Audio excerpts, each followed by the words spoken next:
Hello, hello, c'est moi, Martine. Comment ça va? Tu te souviens qu'hier, je t'avais promis de mieux comprendre comment Daniel parvenait à avoir une relation très étroite avec Dieu. Eh bien, voyons cela ensemble. Comme tu l'as constaté, Daniel était capable de répondre à toutes les questions difficiles que lui posait le roi. Souviens-toi, lorsque Nebuchadnezzar avait oublié son rêve et qu'il a exigé que quelqu'un s'en souvienne à sa place, sous peine de mort, c'est Daniel qui a pu se souvenir du rêve et donner au roi l'explication. On l'a dit la dernière fois, se souvenir du rêve d'une autre personne à sa place, c'est une chose impossible aux humains. Pourtant, Daniel l'a fait. Mais il n'y est pas parvenu parce qu'il était un homme qui sait lire dans les pensées. Oh non, pas du tout. Daniel a réussi à se souvenir du rêve du roi à sa place, tout simplement parce que Dieu le lui a révélé. Dieu qui est le seul à pouvoir lire dans les pensées des humains. Et si Dieu a toujours répondu aux demandes et aux prières de Daniel et ses compagnons, c'est parce qu'ils avaient une vraie relation avec lui.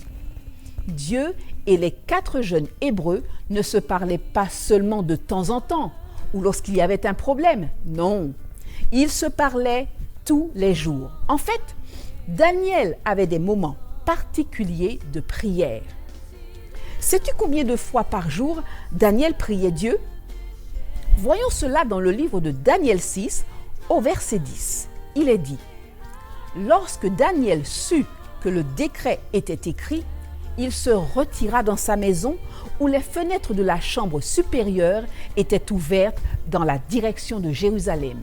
Et 3 fois le jour, il se mettait à genoux, il priait et il louait son Dieu comme il le faisait auparavant. Donc Daniel priait 3 fois par jour. À cette époque, les gens qui priaient 3 fois par jour commençaient la première prière au lever du jour, la seconde prière vers 15 heures et la 3e prière au coucher du soleil. David aussi priait 3 fois par jour. On peut lire cela dans le psaume 55 au verset 18. Le soir, le matin et le midi, je soupire et je gémis, et il entendra ma voix. David était en train de prier. Jésus priait beaucoup. Et quand il se rapprocha du jour de sa mort, il monta à Gethsémané où il pria 3 fois. Tu peux trouver cela dans Matthieu 26 au verset 44. Il, Jésus, les quitta et s'éloignant, il pria pour la 3e fois, répétant les mêmes paroles. Il y a encore l'exemple de Paul, l'apôtre Paul, qui avait prié avec insistance 3 fois pour sa guérison dans 2 Corinthiens 12 au verset 8. Il dit: 3 fois j'ai prié le Seigneur de l'éloigner de moi. Dans 1 Roi 17 au verset 21, le prophète Élie s'étendit 3 fois sur un enfant mort et implora Yahvé de le ressusciter. Sa prière fut exaucée car le souffle de l'enfant revint à lui et il reprit vie. Mais pourquoi prier? Ou du moins, c'est quoi prier? Prier, c'est échanger ou parler avec Dieu. Selon le Nouveau Testament, le croyant peut parler à Dieu comme à un père. On le voit bien dans Matthieu 6 au verset 9, où la prière commence par « Notre Père qui est aux cieux ». On peut prier seul, en groupe, partout et à tout moment. Et quand tu termines ta prière, n'oublie pas de dire « Au nom de ton Fils Jésus-Christ », car c'est par Jésus que tu peux t'adresser à Dieu le Père. Dans les moments de prière, n'hésite pas à avoir un moment où tu écoutes Dieu te parler. Il a tant de choses à te dire. Tu peux rester silencieux, à genoux, au pied de ton lit, pour l'entendre te parler. Pour ces moments d'échange avec l'Éternel, tu peux aussi commencer en chantant un cantique. Ensuite, tu peux prier. Tu as également la possibilité d'agrémenter ces moments d'intimité avec ton Dieu par la lecture de la Bible, la lecture d'un psaume. Prends l'habitude d'avoir ces moments chaque jour. Dans Daniel 6 au verset 10, il est précisé que Daniel s'est retiré dans sa maison et plus particulièrement dans sa chambre. Ce moment de prière doit être un moment personnel avec ton Dieu. Il ne faut pas te laisser distraire par les choses qui se passent autour de toi. C'est pour cette raison que Daniel se mettait à l'écart, dans sa chambre, qui représente en général l'endroit où l'on est le plus tranquille, en général.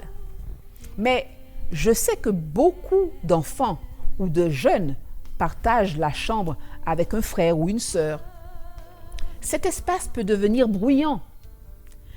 Il serait donc intéressant, en tout cas, de trouver un endroit où tu pourrais te sentir au calme pour prier. Si tu n'en as pas la possibilité, ce n'est pas grave. L'important, c'est que tu parviennes à ne pas être trop perturbé par ce qui se passe autour de toi. Si tu ne peux pas te mettre à genoux, parce que là où tu te tiens, ce n'est pas possible, sache que prier peut se faire debout, assis et même couché, si tu ne peux pas faire autrement. En fait, quand tu entres dans ces moments d'intimité avec Dieu, il est mieux de trouver un lieu qui t'apaise, un lieu tranquille. Il te faut trouver aussi une position confortable pour que tu te sentes bien. Et c'est pareil pour la prière. Il y a des gens qui ont beaucoup de mal à rester à genoux. Il y en a qui n'ont pas beaucoup d'espace pour ça.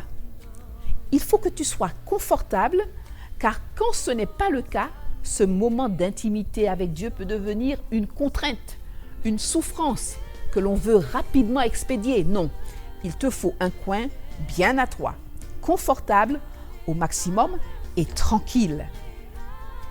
Plus tu parviendras à établir ces moments d'intimité avec Dieu et plus ta confiance en lui grandira et plus il te parlera facilement. Tu seras surpris de constater que tu attends ces moments avec impatience. Tu te sentiras plus fort devant les difficultés. Tu feras automatiquement appel à Dieu.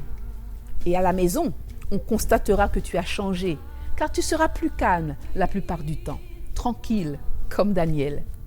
Oui, tout cela se produira parce que tu auras pris l'habitude de prier ton papa qui est aux cieux. Son Esprit Saint descendra sur toi. Alors, quand une difficulté arrivera, tu pourras te souvenir de notre texte de méditation d'Ésaïe 30 au verset 15 qui te dit « Car ainsi a parlé le Seigneur l'Éternel, le Saint d'Israël. C'est dans la tranquillité et le repos que sera votre salut. C'est dans le calme et la confiance que sera votre force. » Si tu as trouvé dans la Bible d'autres textes qui te réconfortent, apprends-les. Et n'hésite pas à les réciter pour t'encourager, comme nous le faisons avec le texte que nous venons de dire ensemble. C'est en tout cas le conseil que je t'adresse. Maintenant, prions. Père éternel, Papa céleste, nous nous inclinons devant toi parce que nous souhaitons que tu nous apprennes à avoir ce moment d'échange spécial avec toi. Inspire-nous le lieu le plus approprié pour que nous puissions chaque jour parler avec toi sans être dérangés. Donne-nous ta force et ta paix et aide-nous comme Daniel à trouver un temps pour te prier. Nous t'avons prié, tendre Père Céleste, au nom de ton Fils Jésus et pour ta gloire. Amen. Je te dis à demain et prends soin de toi. Même si les océans